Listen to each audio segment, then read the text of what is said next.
Welcome to the Recovering Perfectionist Podcast, where I empower you to develop sustainable habits, challenge society, and take messy action.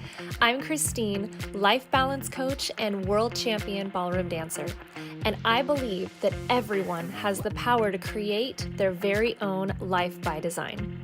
The Recovering Perfectionist Podcast was created with a mission to encourage a life of abundance by finding peace and acceptance in our own imperfections and developing healthy self-love through sustainable habits and manifestation. It's time to align with the universe for the full human experience and redefine what it really means to be successful. It's too good, the secret is out and wow.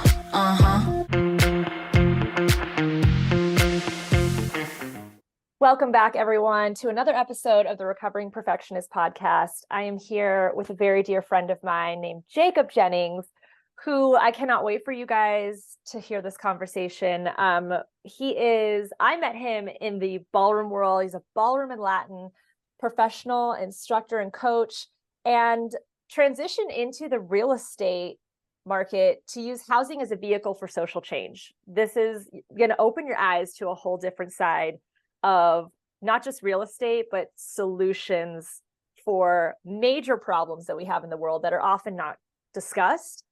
Jacob, thank you so much for being here. I'm so honored that you asked me, my gorgeous friend. How are you, honey? Oh my gosh, I'm so good. And this is long overdue. We are just busy bees in the world trying to do major things and make changes. And this conversation has, been in the books. So I'm very happy. Like 4 or 5 times that right? we've had to reschedule it over it's been, hold on, we're coming. Wait, hold on, I can't do it. I'm sorry. Call me back.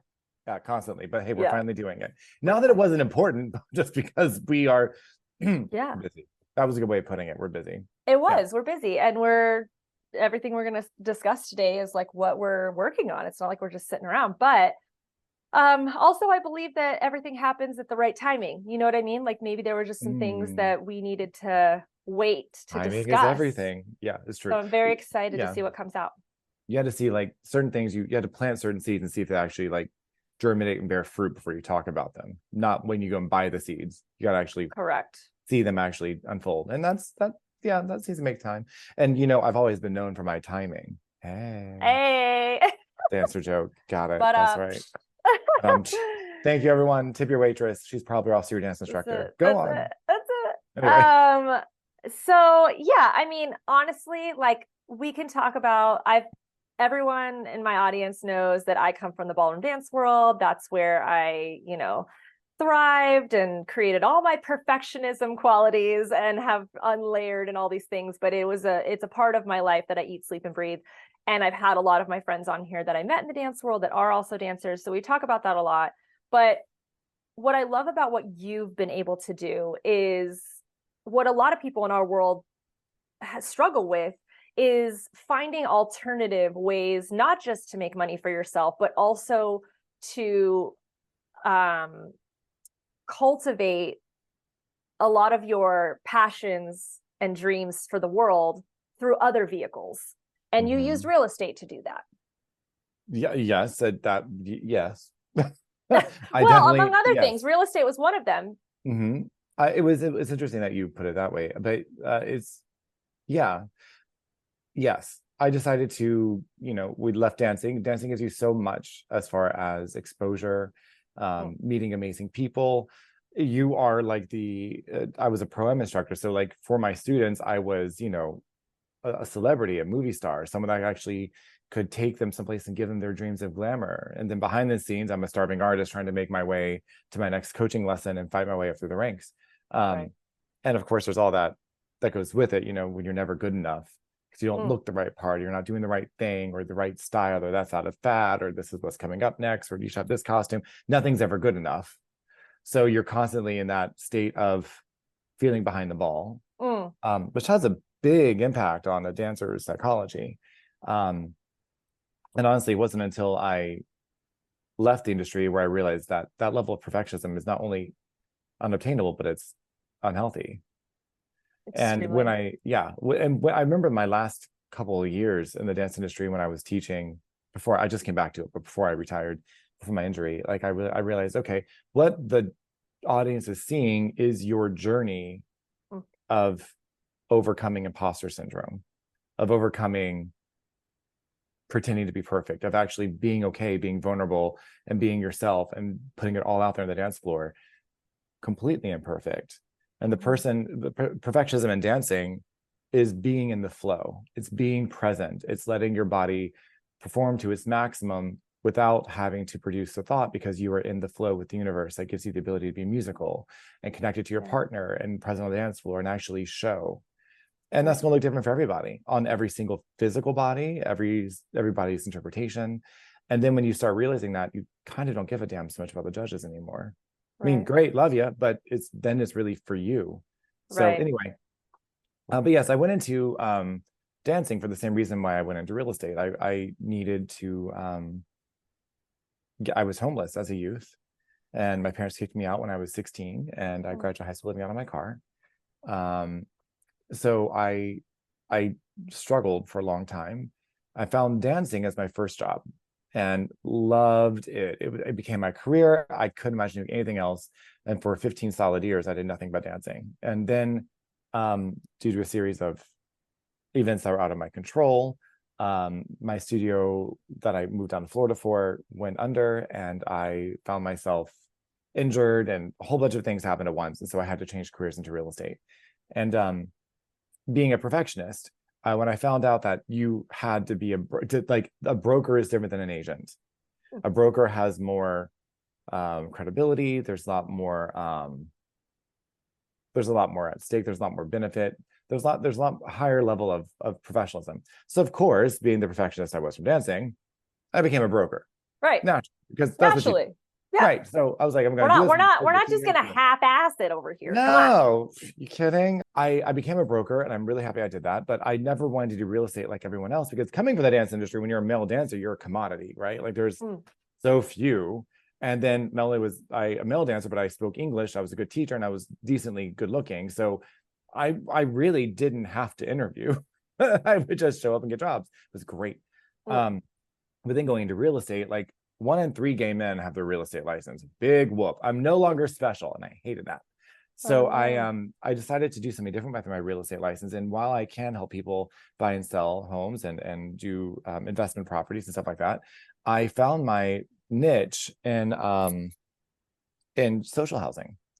So I started my nonprofit, the Sherlock Holmes Foundation, in 2020, when my life fell apart again. Like my spouse left me. I found myself homeless. He kept the condo, so I was homeless, had my dog, my cat, no place to go. And the company I was working for laid everyone off. So I was like, oh my God. So now I've got to figure out how to live all over again. I was like, well, what's going to make me feel like I can get out of bed in the morning? And that's when I decided to start my nonprofit, because it was something I've always wanted to do. And originally, the idea was to have a dance studio that would teach kids coming out of foster care or who were homeless how to dance, or give them a job at the dance studio, whether it's a receptionist or a janitor or a dance instructor, like teaching them how to be something professional, so they have a foot up in the world. Right. But I didn't have a studio. So the only other thing I knew was real estate. So I moved into a home in Boca Raton, Florida. And I put 2 bedrooms per room upstairs. So I could take 4 kids, and I had a loft, so I could take 5. And then my room was downstairs. And I did just that. Like, they found me. It did not take much. The youth all know each other, right? So they all ended up coming to my house. And next thing I know, the pandemic hit, and I'm living in this rental with 5 really strangers who were 18 to 24, 25 years old, who had no idea what was going on with the pandemic and thought I was the one grounding them, and they were acting out and rebelling. And I'm like, I'm not your daddy. Right. It's not my fault. Blame Mother Nature or China for this. It's not my doing. Okay. Like, one or the other. Just don't blame me. Okay. And then we went through the pandemic together. Yeah. Let's go back for a second, just because I think a lot of people are unaware of, first of all, the world is full of problems. Like, we're not going to like label and categorize, what's the worst compared to the least. The idea is that everything needs to have attention to, and the things that we can bring attention to are the things that we know. And clearly, homelessness. I do. You've been homeless twice. Your parents kicked you out. Why did they kick you out at how old were you? I was 16. 16. And I had been in conversion therapy for a couple of years to try to straighten out. They wanted me to become heterosexual. Literally. And I did my best. I really tried, straight porn and all that stuff that goes with it. Couldn't quite shake it. And when my parents had enough and I was like, I'm not able to change, they said, well, you're not able to live here. And so I came home one day and they packed all my stuff up and threw it in my car and told me to get out. So that's what I did. Can I ask you what your relationship is with your parents today? I don't talk to my birth father still. Okay. My stepfather and I aren't talking at the moment. My mom and I have a civil relationship, but it's so the like level any of relationship they've got. Yeah, go ahead. Yeah, no, I was just gonna say, so the level of acceptance of who you are, because I don't even want to say your lifestyle, the way you live, like this is who you are, this is your truth. Because we see this all too often in older generations, right? Yep. We're understanding now that like things are becoming more tolerant, more accepting, less conversion therapy, things like that. Parents are learning through movies and TV that when your kid comes out and tells you that they're gay, the proper response is, I love you no matter what, I'm here for you. And that was just not the case with the older generation. They just didn't understand it. It is still going on. Absolutely. We're not at 100% by any means, but the idea is that the new parents learn from the older parents and understand that that was not the way to do it. Yeah. And but you're still finding these young kids that have been kicked out of their homes for the same reasons. Yes, or they were aging out of foster care. So, and I will tell you that their parents are no longer here. Yeah, or they're not in the picture. They don't care. It's funny because people who what I hear most is, I can't imagine kicking my kid out. I hear that from somebody. I can't imagine that. And that's the thing. Like parents who there are people in this world who are meant to be parents, who have a natural maternal or paternal instinct. Like they know they want to be a parent from a young age. They excel at babysitting and taking care of animals, and they just have that warmth about them where they know they're going to be a good parent. Right. And then there are people who get knocked up and they happen to have children, and they either figure it out or they don't. And most people who are good parents, they'll hang around with other good parents, right? They recognize each other. They want good influence in their kids' life and in their lives too. They'll trade parenting tips and go on vacations together and all that stuff. And it's a beautiful thing.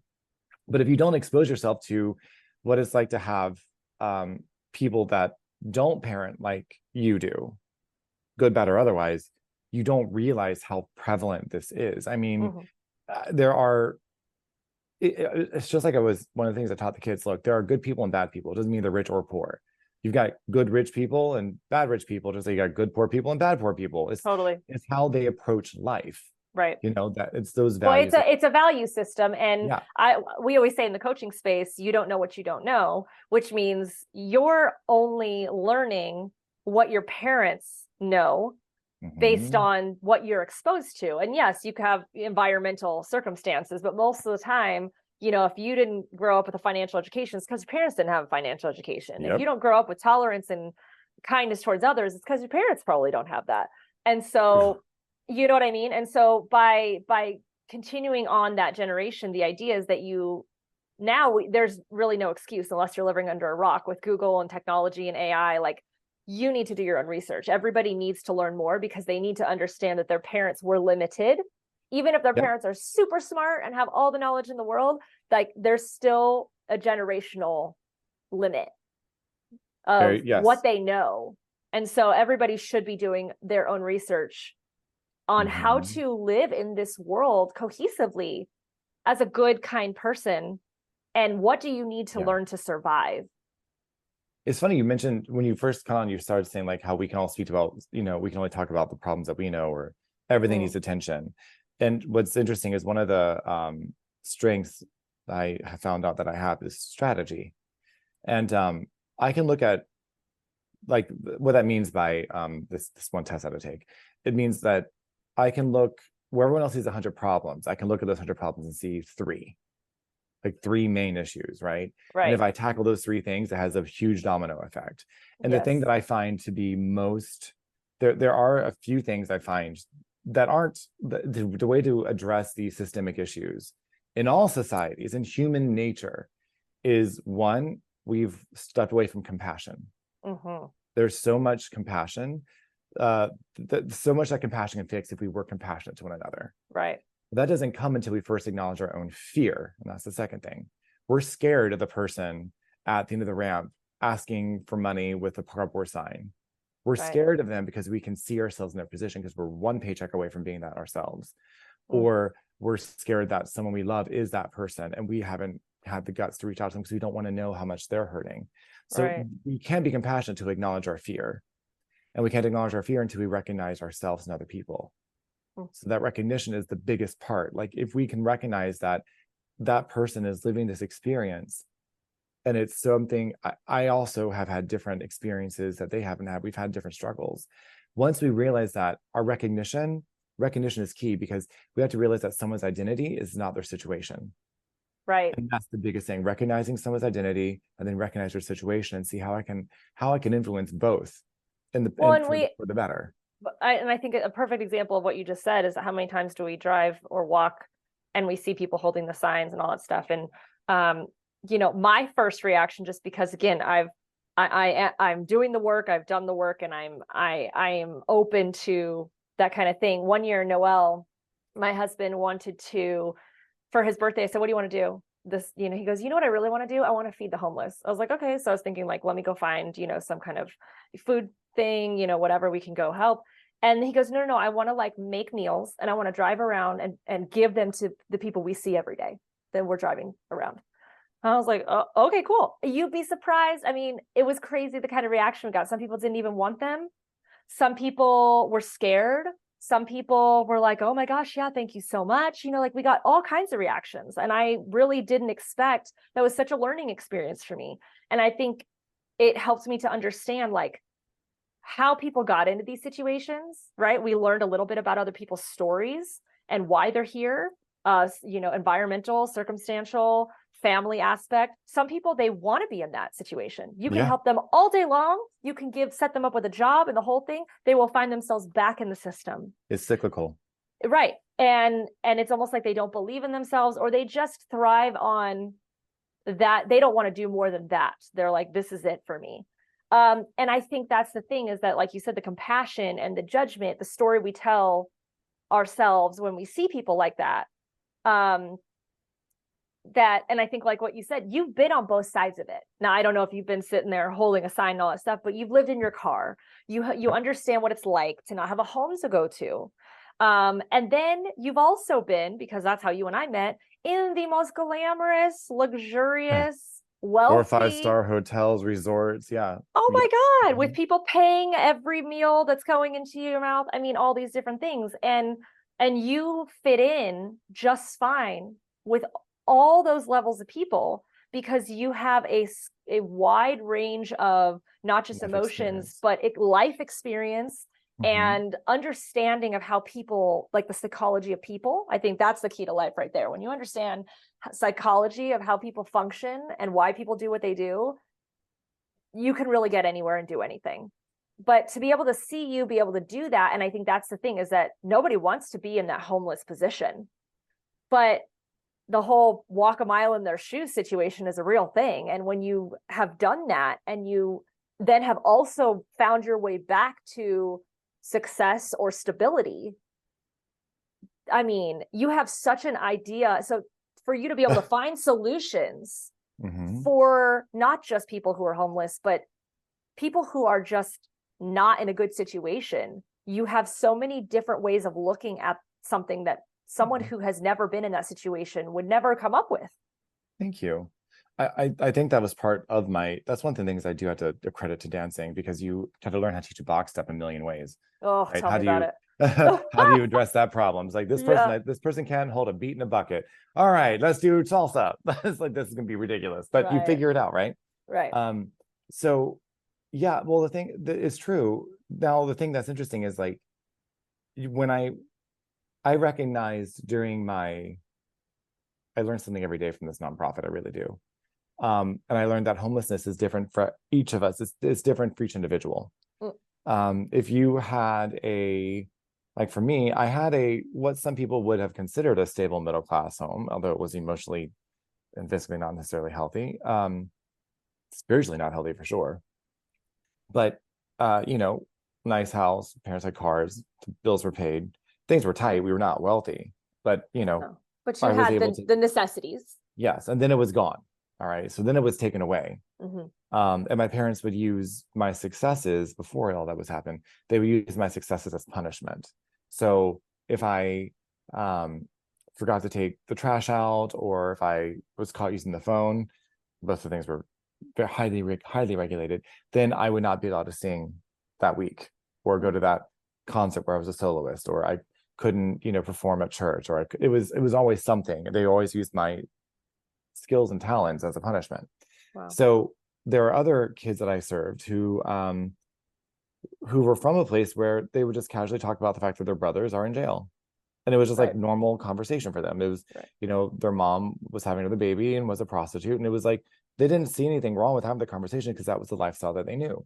That's all they know. Yeah. That's all they knew. So if they didn't know if the lights were going to be on when they went home, if they were going to have food that day, they didn't know. So the instability is what created their understanding of home. So if it's not stable, if you don't know what a healthy home is, how do you mimic it? How do you create it? Something exactly. You don't know how to visualize. No. So being homeless often feels safer for these individuals because they know what to expect in the wild. Right. They've learned how to survive in that environment. And if someone gives them a job, or someone helps them get on their feet, so to speak, they're like, well, now what are you going to expect from me? You change the physiological reality. You're changing their base. You're challenging their base understanding of the world. They haven't acquired the skill sets that you need to live in that world. Or and that's the skill sets to trust. Totally. To make that world. Totally. Sorry.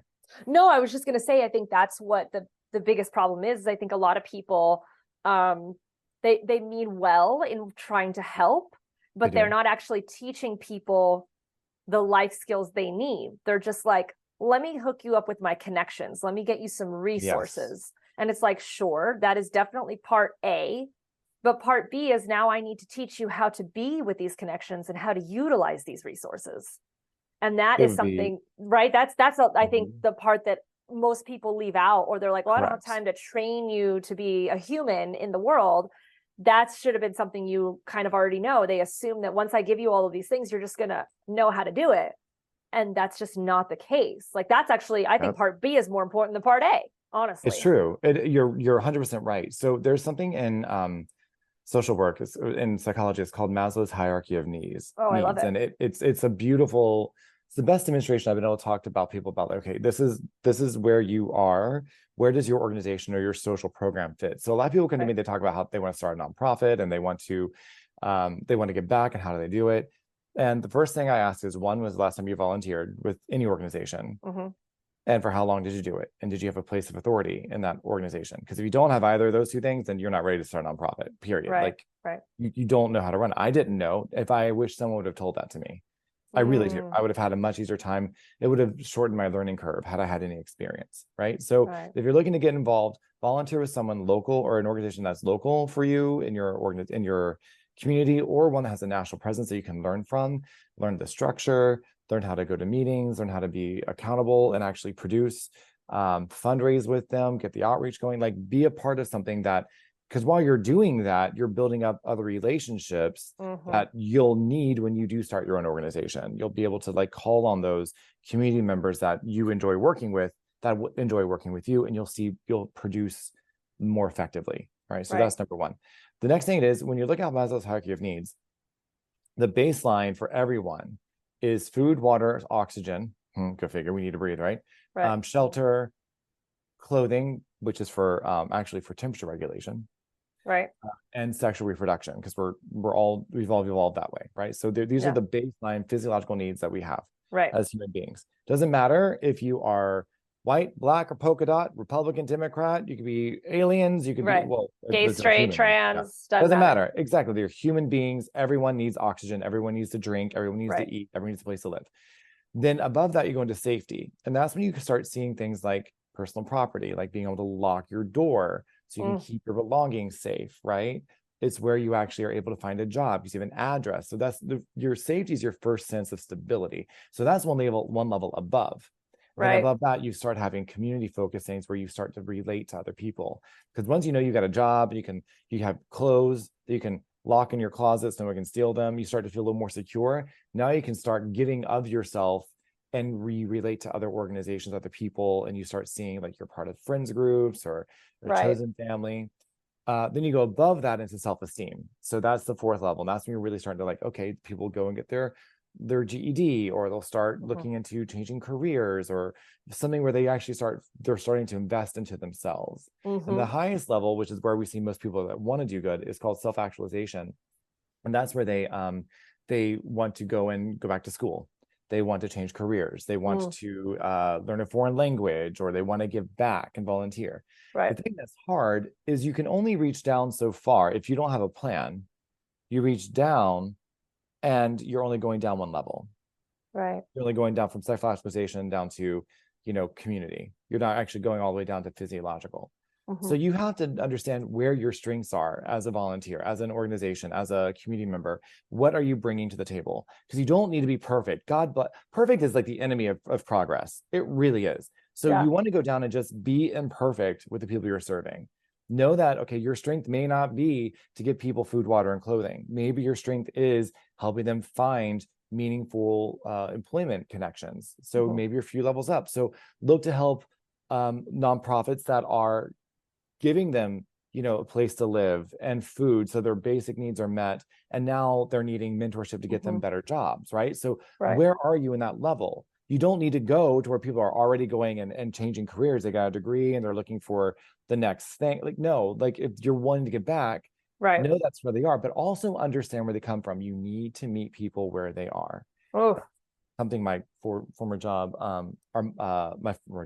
boss, John Mark, taught me: meet people where they are. That's it. So it was and everything that you do. That's a huge life lesson right there. Huge. In relationships and everything. Like, read the room, understand where someone is. That's something I think that you and I relate to a lot, because you and I are always vibrating at 11. We have very high emotional intelligence. We do. But also just like we're very excited and we have a lot of energy and we always want to do things, and a lot of people can't handle our energy the way that we do. And no, they can't. But that's also, they're not supposed to. No, and that's fine. That's why we are in this world in a different capacity than they are. But also when we all try to work together, it's like they need to come up a little and we need to come down a little energetically, and we need to find a middle ground. But I think definitely. we can do that. What's funny is like, because a lot of people who are introverted, and people don't realize that I'm an ambivert. Like, I'm introverted, extroverted. I need my alone time, but I also need to socialize. Like, I'm an ambivert. But introverts often, I love working with introverts, because they often don't realize I can relate, I can quiet down, I can tone and have that ability. And I actually rather enjoy it. So I know you can relate to that as well. For sure. So like, anyway, but one thing I was going to mention about housing. Oh yes. So totally digressing here. So when I started the nonprofit, I took what I learned from dancing as far as bronze, silver, gold, right? Like, you have different levels of dancing and expertise. I tried to break it down into like a program to say, okay, how do we get you to like adulting 101? Like how to have foundational things. And we all the need life skills we talked about. Like, this is So you start off by, my original intention was like teach them how to invest in real estate and change their life. But honestly, they didn't care about investing in real estate because they didn't know how to make money, much less grow money. So I had to change my parameters. So now we kept growing, we kept fiddling with the model. We always are. And we're able to provide housing. We definitely need help and support providing housing all the time. So if anybody wants to donate, you can go to sherlockshomes.org, SHERLOCKSHOMES.org, and get involved. And we'll have all those links for everyone listening in the show notes, so you can easily click and find and connect. Yeah, please do. Mm. So we give them the housing, and we're recovery housing. So when you are trying to recovery is not just drugs, alcohol, and substances, although it is as well, but it's mental trauma. And every human being that was alive during 2020 is recovering from COVID. We are recovering from a trauma. And that Totally. affected our mental health more than we're just now starting to see some of the Mhm. long-term effects from what COVID did to us Right. psychologically. So our homes are drug and alcohol free. They are, well, our home in Raleigh specifically is a recovery home. And then we have one room available for transient housing. So for people who are in recovery who want to travel, they can stay at our home, and the people in our homes actually get to make the money by turning the room over, and they can make extra money. They can make income that way. So we are able to help them financially that way. Then we go from that point to giving them one-on-one mentorship on finances. So they actually learn how to open a bank account. They learn how to open a checking account and a savings account. They learn how to budget, and they get a second job quite often because that's what they know. They know to work hard. And even though that's not what we want them to actually have the baseline. So once we give them the ability to create a nest egg, they're like, okay, now that you have that, you maybe don't have to work so hard. Let's go ahead and get you job training. So now we work with another company called Apex, and they come in and they I gotta email them actually. They come in and they give them like how to interview and how to write a resume and help them get job placement. So now we started taking them into a place where they're leveling up. So they're going from the psychological needs to the safety needs. Now they've got community. And so they're starting to grow up that Maslow's hierarchy. So you're transitioning out of, temporary housing, which we have a 3-year program, but it comes from one room all the way to ultimately having your own place to live successfully. And how many homes do you have right now? We have 3 currently, one in Colorado Springs, one in Raleigh, and one in Richmond. Richmond, Virginia. Yes. Very cool. Yes, we do. Okay, so Colorado Springs, North Carolina, and Virginia. Yep. I want to talk about how you got started. What was the first home? Boca Raton, Florida. Okay, so you have but you don't have that one anymore. No, we rented that one, and then when the landlady moved in after COVID, we moved on to a converted school bus and went around the country opening up other homes for the foundation. Incredible. Yeah, you did like a little like US tour, raising money. Yep. It was incredible to watch. So that's the thing. I want to talk a little bit more about that, because obviously people getting involved, you can work with Jacob, you can work with other people in your community, as he said, like don't go straight for the big, I want to open up a nonprofit and then not have all of these basic fundamentals in place. But I think that's the thing, is that when I listen to a lot of these podcasts, sometimes we just talk about, let's talk about where you're at right now and all these incredible things and kind of the end game, right? Why I'm here talking about this is because I know this industry, but I've known you since before this was even a thing. Yes. And how this came to be. You kind of talked a little bit about why you transitioned into this, obviously your personal things, but also what, you weighed the pros and cons of how you can create a solution for this problem. But what was the first year around this? You said you started in 2020, which was one of the hardest years on planet Earth. Jesus, that's the understatement of the yes. Seriously, and of all things to do to start a nonprofit, but that actually probably that year exposed a lot of homophobia, transphobia, social inequity, right, all of these different things that you're like, oh my God, this is like not just a problem anymore, this is like an immediate emergency SOS.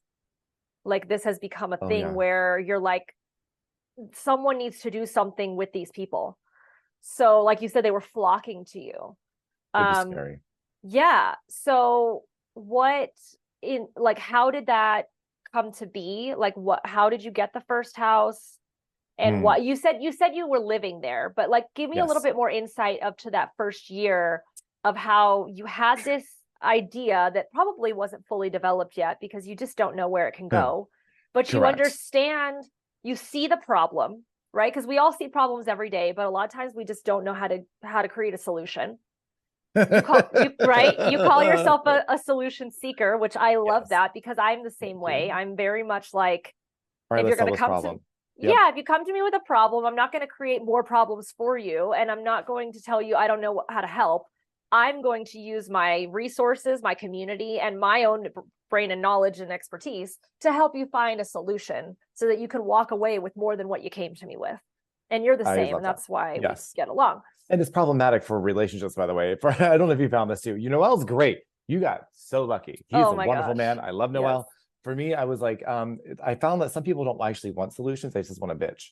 And I get that. And I can read, but so I have to ask first, okay, are you actually in the problem solving phase, or are you in your feelings phase? Let me know which one you're at, so I can adjust, because I'll just shut up if you're just going to talk about your feelings. In which case, by the way, you've got 2 minutes, because I need that. That's it, exactly. I'm like, you get 2 minutes of it, and then we move on. But that's because I'm like, okay. So it's interesting. So 2019 was actually harder for me than 2020 as far as personally. I mean, my started off great in January, and February was great, and then my partner of almost 7 years, he and I split up in March. And so then I had to figure out what the hell to do. Right. And so I moved out of our condo and ended up staying with some friends, and was getting my life together when my company I was working for, the real estate education company, started laying everybody off. And I was like, it was just a matter of time. And then lo and behold, in August, they laid me off just like everyone else. So they told me it was coming. Right. So I didn't know what to do. I just had my real estate license. I had all this knowledge about real estate investing, and I had no home. I had no spouse all of a sudden.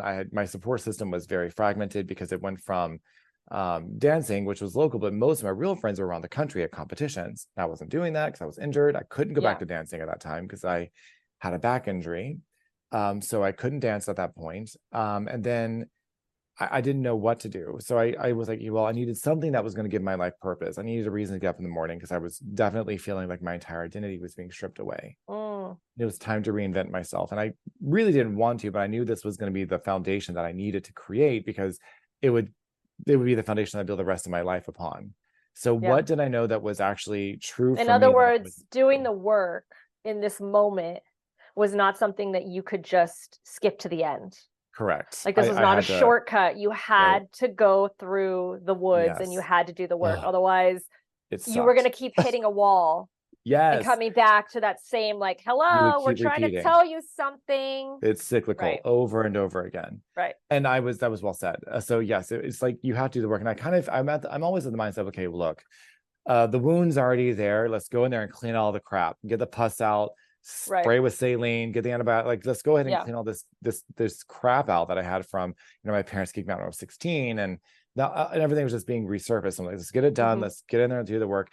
But the problem I have with that, this is very much a personality trait you and I both share, is it was like a to-do list. It's like, okay, laundry, check, dishes, check, healing, check. Like, heal your inner, talk to your inner child, check. It's like, healing's not linear that way, right? You had to go through the process. And as much as I hate doing that, it's ongoing. It's ongoing. Like, never ending. I say to people, well, I've done the work, and I'm still doing the work, because life doesn't stop, and I'm met with new challenges and new things in my life that I'm having to up level for, and raise my energetic vibration in order to get to that new version of myself.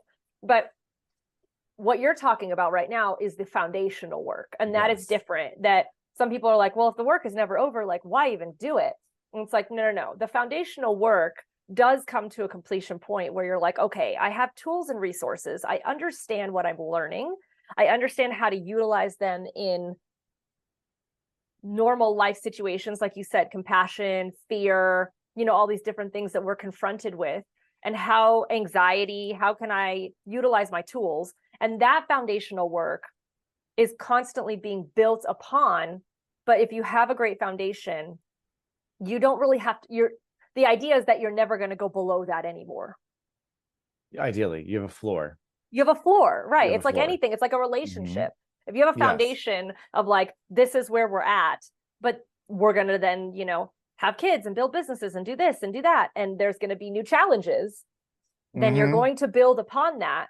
but there's never like a lot of new couples are like, well, divorce is not a word we use. It's like, right, that's kind of built into your foundation. You just know that like whatever you have come through, you're going to overcome it, because you're going to both have the mindset of, we're going to work this out until we both feel seen and heard and validated. That's very well said. That's a foundation. Like that's what we have in our marriage. And some people, they're like, well, every day could be the day we break up. And I'm like, well, then you have no foundation. I mean, I hate to say it that way, but it's like, if the dam can just break and the water goes through automatically, then you have nothing keeping the walls together. What are we doing here? I agree. You know? I go back to the analogy of farming, not because I like to get my hands dirty, but because it does produce crops, right? Right. And I look at it, okay, I wanted to get there, and you have to take care of the soil. You can't focus on the crop. Like if you've got soil that's actually healthy and nourished and actually fertilized and has all the nutrients in it to produce certain crops, then you'll be able to have a harvest one day. But if your soil is shit, you're not going to get anything. Like it's just, you could throw all the seeds you want on it, you could throw all the water on it, you could do everything you can, but if it's poor soil, you're not going to get the crops. So I'm like, okay, so for me, I'm like, okay, I've got to work on myself, and I got to work on my foundational like beliefs, which come from they're hardwired from before you're 7 years old. Like go back and actually address, okay, why is that there? Let me address that, because if I'm working on my real deep issues, I'm going to see better crops no matter what's coming on. But I've got to stop the disease somehow, and that's going to be much deeper. So when yes, I can do topical things like, you can do things like fix your teeth, for example, with braces and so on and so forth. But if you don't actually look down deeper and go, oh, I've got a crappy diet, and I am smoking cigarettes, and I am opening up soda cans with my teeth, like no wonder you're going to have bad teeth no matter what you do with braces. You know what I mean? So start treating your teeth better, you'll have better teeth. You know what I mean? It's like that type of mentality. I don't know why. Well, everything, no, but I like what you said, because it's everything dominoes. Is that, like my stepmom is a doctor in Chinese medicine, and sometimes I'll be like, oh, my lower back hurts, and she'll start putting acupuncture needles in my toes. And I'm like, what? I'm sorry, what? I just told you my lower back hurts. Like, she's like, yeah, it's all connected though. Like and she like starts to explain it.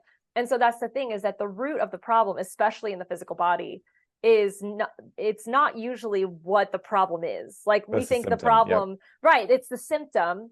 And it's like, well, where is that stemming from? And a lot of it tends to be gut issues and things like that. We're going a little off track here, but you know what I mean? And so same thing with this, is that like the emotional stuff is even harder to figure out, because humans are complex because of their emotions. And so to be able to have all of this like deep rooted childhood trauma and all of these things, which a lot of these homeless, transgender, but a lot of the people that are having these issues and trying to figure out how to, these are your audience of who you're helping.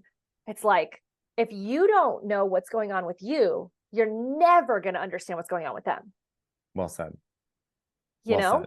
You need to be able to relate to them at the most human level. And that's usually where we're scared to go. Like the thing is, we have so much division in the world right now.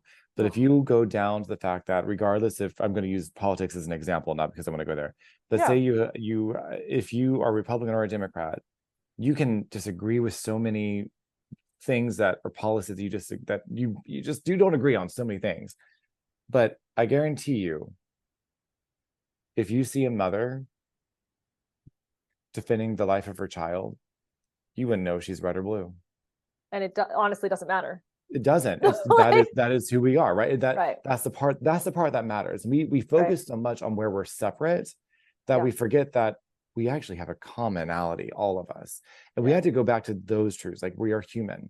We're social creatures. We belong in tribes. We belong in we communities, and we have physiological needs that are all the same, no matter what color our skin is. Yeah, and it's so much more valuable to actually have a community that's so. I live in Florida where this word's horrible, but diverse. Like, and have, because when you have diversity, you have different strengths. right? You're bringing your strengths to the table. You don't always bring your weaknesses to the table because someone else, where you're weak, someone else has a strength. So you have this combined strength of a community.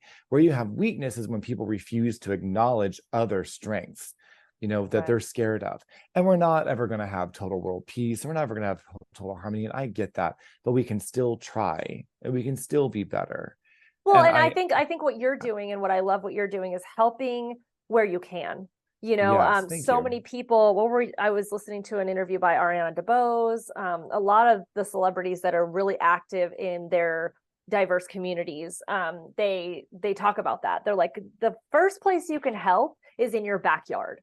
Like, who in your area needs help? Don't try to solve the biggest world problems right now. And I think that's also what's very why everyone gets really silenced around, like, what's happening with Israel right now, what's happening with Russia, all of the world problems that we have. It's like, well, yeah, you can't go there.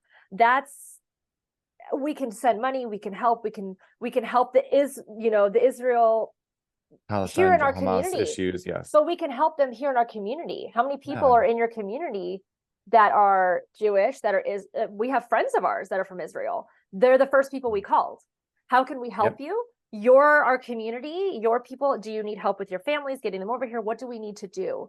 I'm not going to try to help the whole country right now because that's not something I can handle. But if I help my 2 people and then you help your 2 people, and then, and then there's a domino effect, all of a sudden we're helping the people around us, and the problem is getting hopefully a little bit smaller, at least here in our area. And so that I think is the biggest thing. Just like what you said, don't jump right into owning your own nonprofit. Like, work with people who already have it. So like the stepping stone of social, what do you call it? Social housing. Not just social housing, but like humanitarianism. Yeah. Philanthropy. Philanthropy, right? They're just how people want to be involved in their community. It's so interesting that I like how you put that. So when the Israeli Hamas catastrophe horror that is going on right now started to happen, the first thing I did was I reached out to my friends who were Israeli. Of course, and I was so we did too. What can we do to help you? I'm so sorry. I know you're going through so much, and I can't even pretend to empathize, but I want to try. So please, if you need to talk or you need a bitch or you just want to laugh, because that is a strength I have, let me know and I will make you laugh, because sometimes it makes dark nights feel a little bit better. Right. And just I felt kind of selfish because reaching out made me feel better, which was not the intention. But I also realized that I was doing something. You get healthier, especially today's day and age, mental health, you get better by taking action. And sometimes small steps are as big as you can take.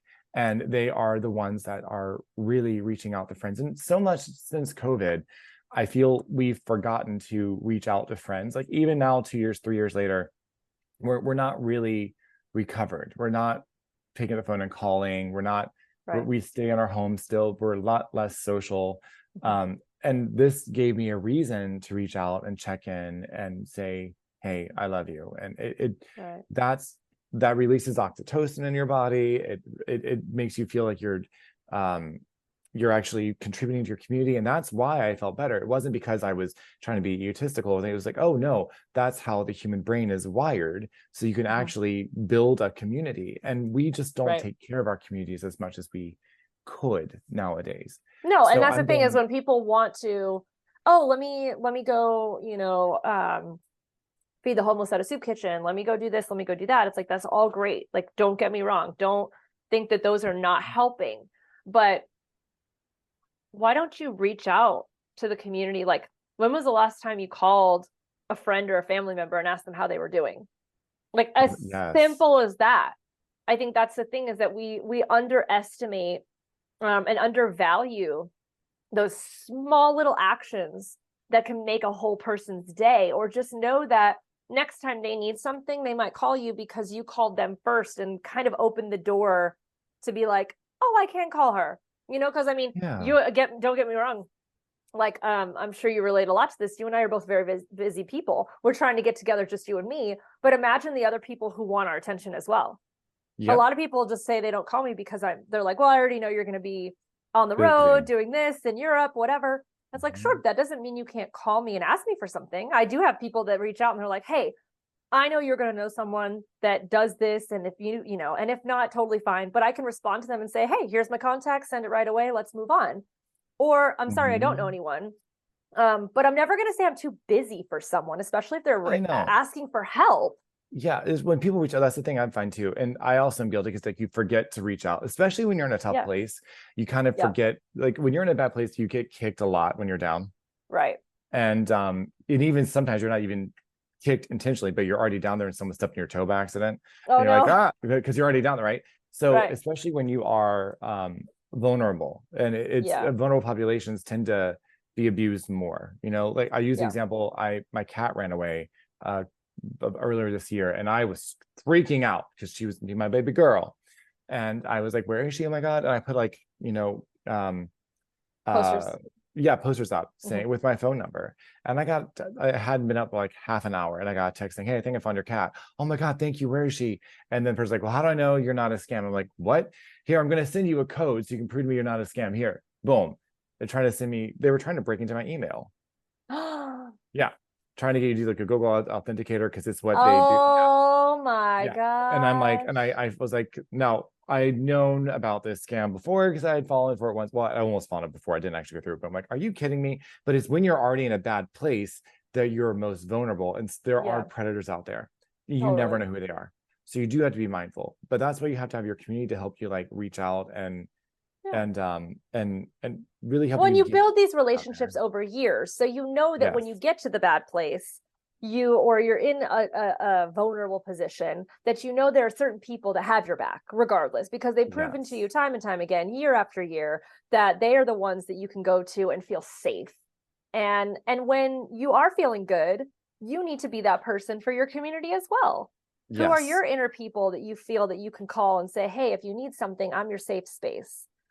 You know what I mean? Yes. And when you are that person, what I'm learning now is you have to find the time to recharge, and you have to have the time to go on airplane mode. Yes. You do need to protect yourself there. I gave everything to my organization, and where I have my areas of improvement, where I have the opportunity to grow right now is learning how to build a board that is more active. I've got a great team right now, but we're small. So learning how to expand my team and ask for help that is specific, that has certain skill sets, that has different values that can help us actually go somewhere and grow. That's where I am right now. That's what I get to learn. Isn't that the perfect perfectionist quality of, it's so hard to ask for help? It really, first of all, and it's funny, it really is, because I have no problem delegating and asking for help. I'm just not doing it effectively, or at least in my head, I'm doing it beautifully, we don't but practice outside, it. Perfectionists don't practice doing that. I didn't grow up delegating and asking for help. No, my dad, you take it in. You don't be a burden. And everyone would ask me to do something, and I would get it done, and I wouldn't pass it on to somebody else just because I knew that they were asking me because they knew I could handle it and do it. Mm-hmm. And so asking for help it's a vulnerable place to be, but it's also how you scale, as you said. So I want to, because you kind of almost segued perfectly into that. First of all, I love the name of your nonprofit, Sherlock's Homes, from your dog, right? Your dog's name is Sherlock. My dog Sherlock. I wanted to make him a tax break originally. I was like, how can I get his pet insurance to be a write-off? Because this is expensive. There you go. Let's name the nonprofit after him. Okay, great. So now he gets royalties. He's my mascot. He's right there. I love it. So cute. But it's so relevant, and it's so catchy, and it's fabulous. Where do you see, this has been now 3 full years of this? 3 full years, yeah. 3.5, we're going into a new year in a few months. Where do you see yourself scaling, growing? What kind of a big vision do you see for this nonprofit, and how you can help not just more people, but do you have a specific audience that you're trying to help? Ooh, okay. That's a good question. Honestly, now so I'm learning that growing a business is like having your own child. If you go through the stages of development like you do children, you actually see a lot of similarities, because first you have your incubation stage, your infancy, and everything is so volatile, everything is so new, and it's like there's a lot of resilience because it's still a baby, right? But it's like there's still a lot you got to take care of. Well, now we're in our terrible threes, right? And they are you're a toddler. good. You're in the toddler stage. Yes. We're now able to eat solid food, right? We're starting to use the bathroom on our own, right? Things are starting to grow, but it's not ready yet. So now you have to start getting like grandparents more involved and getting babysitters more involved and like, look for daycare, stuff like that. So we are getting so the delegation you were talking about. Yes. So now it's no longer about my vision. The thing about a nonprofit, which people don't always realize, is nonprofits aren't owned by anybody. I don't own my nonprofit. I founded it. I run my nonprofit on behalf of the public. A nonprofit is owned by the public. It's just a social cause that is run on behalf of the public, and it's done by people who understand that mission and those core values, and they want to run it too. So my nonprofit is we look for volunteers who believe that housing is for everyone, even if we don't always agree with who they are or what their situation is. We also understand their situation is not their identity. So where I see us going, it's different than how I thought it would go. Originally, I wanted to be in all 50 states by 2025. And I have set up the groundwork to do that if I have the right infrastructure. Well, I've got the infrastructure, if I have the right funding in place to do that. Sure. So there are ways. Now, the problem is, how do you scale community building when you're not in every community? Well, that you find those things done by models like the Salvation Army, by United Way, in our community, things like the Human Rights Campaign. But no one is really like taking it and growing it in a there are IEC solutions by providing other nonprofits ways to collaborate within housing. So I'm going to be using my insight as a nonprofit real estate broker, because there's this entire portion of the IRS code for housing that is for social good. That's for nonprofits that most nonprofits don't know anything about. They have no idea how to take charitable gifts of real estate. They don't know how to leverage housing. And the minute you get people who are even real estate brokers doing housing, they just revert back to retail, back to, residential and commercial sales. It's not the same thing. It's a totally different beast. So I really feel that my calling is going to be coming into bringing people aware of different avenues like community land trusts and impact investing, and then empowering people to take that knowledge into their communities to provide housing for their local need. So for example, the model works. Our model that we have works because we provide financial education, physiological stability. We provide resources to more opportunities. So we have a model called the HOME model, HOME. H is healing first, O is for opportunities, M is mentoring, and E is exiting. And so you help them go through the HOME process, and now they are able to excel. Actually, E is excelling is what we're trying to do. So they excel into their own home. So what we try to do is give that model. It doesn't matter if it's LGBTQ. You could be housing veterans or women who are battered women, or survivors of human trafficking, whoever you're called for, whoever is going to be in your community that you feel led to serve. Right. I love and that. if you can first identify how you can serve them, like where your skills are, and think, okay, what else do they need? And you find other people to serve where they would be good at. Well, now you've got a team that can work together, and it becomes more of a vertical integration is the business term. You vertically integrate all of these different avenues and resources and strengths, and your community starts to grow, and it will grow from the inside. I love it. I want to end today with your biggest success story in the last 3 years. You're taking people that you said flocked to you from the street in one of the darkest times of our planet. How you've had people go through this HOME process. Tell me about one specific kid or a young adult. I mean, I know you have tons, but like one maybe that stood out to you that was like, this really was why I do this.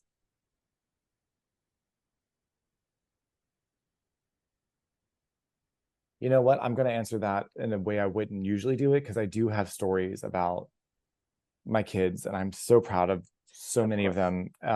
And a lot of them are still struggling. That's the hard thing, because sometimes you don't bat a home run. You try to go for base hits. Like, honestly, when you're doing this work, a base hit's great, because they will always remember getting to that base. That's that floor we talk about. That's right. But there was one this is actually from a really great friend of mine who I adore. Her name is Jessica Laney. And she was one of my first believers, investors, board members. She was our first treasurer. She's military. She moved from Florida to Colorado Springs. And it was right before the pandemic. And then the pandemic hit, and she had this house that she wanted to have as an assisted living facility. But because of COVID happening, like, her plans were completely derailed, like mine were, because frankly, we couldn't leave the house. So you got to adjust, right? So she had this big house, and she was living alone. And she's like, what am I going to do with this thing? And I said, well, let's turn it into our second home. She said, oh, okay. Next thing you know, we had a second location 6 months into starting my organization in the middle of a pandemic. Okay, we got to figure this out. Well, she was so good at coming up with different strategies. That's her skill. She's very strategic in execution. She's an operations person. I'm a visionary. She's an operations person. Very different skills. And she did great things for us. And then after a year of being in the home, we moved them all to the hobby farm, where they all wanted to be. It was great. I mean, it worked out really well. And Jessica had now established herself as a pillar in the community based on her work with Sherlock's Homes. Well, Pikes Peak has a pride called Pikes Peak Pride. It was only a few years old, and they had no one to step up to take leadership. And Jessica actually asked if we could do that. So we worked it out with our attorneys, and we became the fiscal sponsor for Pikes Peak Pride in 2022. What that means is they were a new organization, and while they're waiting for the IRS approval to become a 501c3, they needed a sister organization that would actually step up and raise money on their behalf and help them stay compliant with the IRS and everything like that. So we had all that lined up. So we did. So Sherlock's Homes became the fiscal sponsor for Pikes Peak Pride, and Jessica led the entire thing. Wow. That woman did such an incredible job. I cannot tell you. She got so many sponsors and donors out there in the community to be a part of it. It was so good. It was so good. She did such a great job that the city of Pikes Peak in Colorado Springs actually painted a rainbow crosswalk downtown. Now, let me be very clear. It was just like 10 years before this that Colorado was considered the hate state, where you had, it was a sundown state, which means if you were not welcome, get out of town, because we're not responsible what's going to happen to you after sundown. You'll go missing. It's not a good thing. So that was just 10 years ago. So the fact that she stood up and did this work changed the topography of the city. It literally changed the topography of the city. Putting the right people in the right place, huh? Exactly. But that's not where the story ends. Not only did they have a great first year, the next year they started doing it again, and Jessica stayed in leadership. And it's when we had the shooting happen at Club Q, where 14 people died and so many were injured. It was tragic. It was horrible. Club Q was the first bar that ever threw a fundraiser for our nonprofit. Like, I really have a soft spot for them, and I will forever be grateful. But Jessica took that on and made 2023's Pikes Peak Pride even better and bigger because of what they went through that year, and has done so much.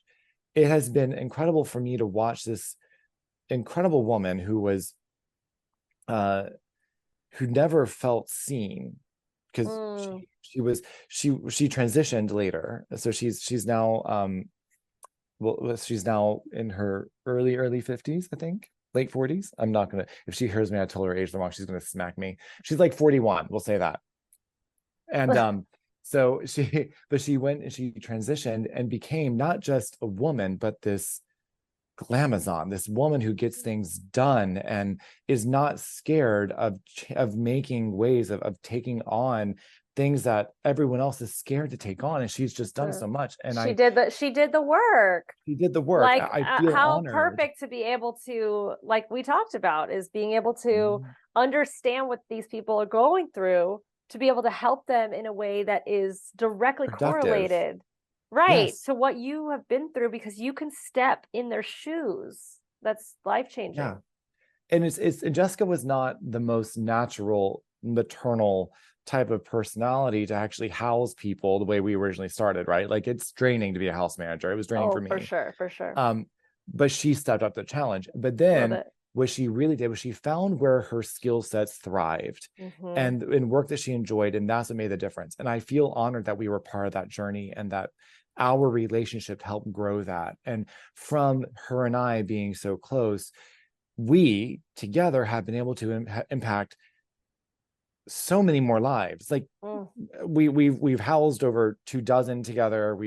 And then from those 24, we've seen other communities come involved, and now we're helping an entire city out. It's amazing what one ripple will do. And it all came from a stupid idea that happened 6 weeks before pandemic. You know what I mean? So there are no stupid ideas. It's all about how you execute. Yes, that's true. Can you imagine if 16-year-old Jacob had what you have created available to him when he got kicked out of his home? I would like to. That's the thing that's different between what I have built and, say, other organizations that are in my area, which is Fort Lauderdale. It's a very big gay mecca. And there's a lot of money here. There's a lot of gays here. And there's a lot of established foundations that have money from being cisgendered white men. And they have all this stuff, which is great. And they like to raise money and raise money. They give it to other organizations. They typically don't give it to grassroots organizations, which kind of ticks me off, because we're the ones doing the work that are right there. But they seem to think that their way is the best so often. Yeah. It's because they don't know what it's like to grow something from the ground up. They also didn't live the life that they're trying to serve. It just blanket statements. Like, I was a homeless youth. Well, I know what I went through. So my programs are designed to help combat things that are so stereotypical that we all struggle through. Right. And it's not that what they do, and you know what you know what they need, because you know what you needed. Exactly. It's life experience, and there's not enough validity given to shared life experiences. I really hope that people start to open up, and that's part of that compassion we talk about. Like, how are you going to be compassionate and understand that, hey, this may not be right. And also, my experience wasn't for everyone, right? So when I had my kids in my home, they were Black and Latino, and I had to understand that their journeys were different than mine, because I was white living in America. It was very humbling and very rewarding to learn these perspectives and to give them voice. So it's just if incredible. You are listening to this and you have people in your life that you want to relate to, just understand that you don't have to understand something to be compassionate for it. No, you don't. And if you just open up your mind, you'll grow so much more. That's it. So we are challenging you today to ask yourself, how can you be more compassionate in your community, or just with the inner circle around you, your friends and close friends and family? And how can just one little drop in the pond create a huge ripple effect in not just your life, but other people's lives? Because again, it's not about doing it for your satisfaction. Like, oh, I did my good deed today. Like you were saying, I checked it off. I was compassionate today. It's more when you're feeling heavy and grief from all of these huge life events, don't forget that there are so many things you can do in your immediate circle and in your community that can actually help raise the vibration of the entire world. And that will ripple. If everybody were to do something like that, it will ripple to all of the terrible things happening in the world, piece by piece, because people grow from love and support, and one person leads to more people and all of that stuff. So just take that into consideration. Obviously, Jacob, what you're doing is incredible. It's why I wanted to talk to you about this. I think it's just, thank you.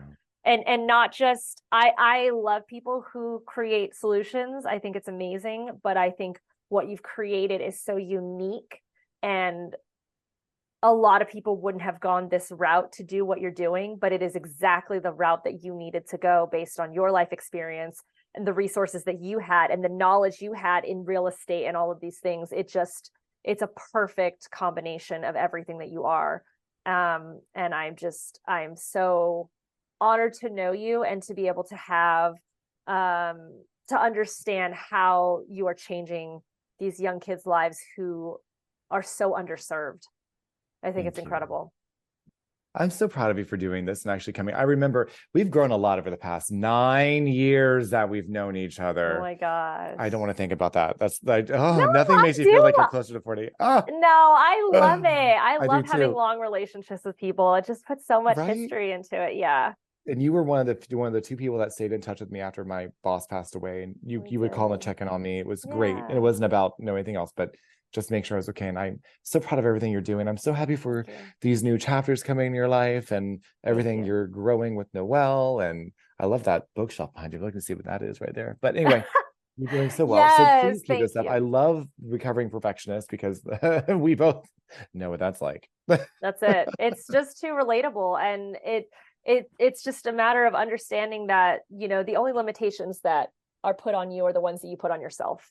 And Amen. as a recovering perfectionist, we often are putting things, you know, limitations on ourselves because of what society has said. And Jacob and I are perfect examples of we're just not taking that anymore. And I don't think we ever did, but I think that Oh, did now, I tell you my perfectionist quote? Did I ever no, tell me. this? I don't know where I came up with this several years ago, but it's perfectionism is just the politically correct term for procrastination. That's good. That's good. I love that. Well, listen, on that note, everyone go out there and change the world. It's better for Yes. having you in it. Thank you so much for listening to the Recovering Perfectionist Podcast. I'm Christine, and if this episode resonated with you or spoke to you in any way, please feel free to share. I absolutely love hearing from you guys and your thoughts about the topics based on your experiences. And also, if there's anything you want me to talk about, just screenshot this episode and share it on social media with your comments. Your feedback really helps me to curate episodes that best serve you.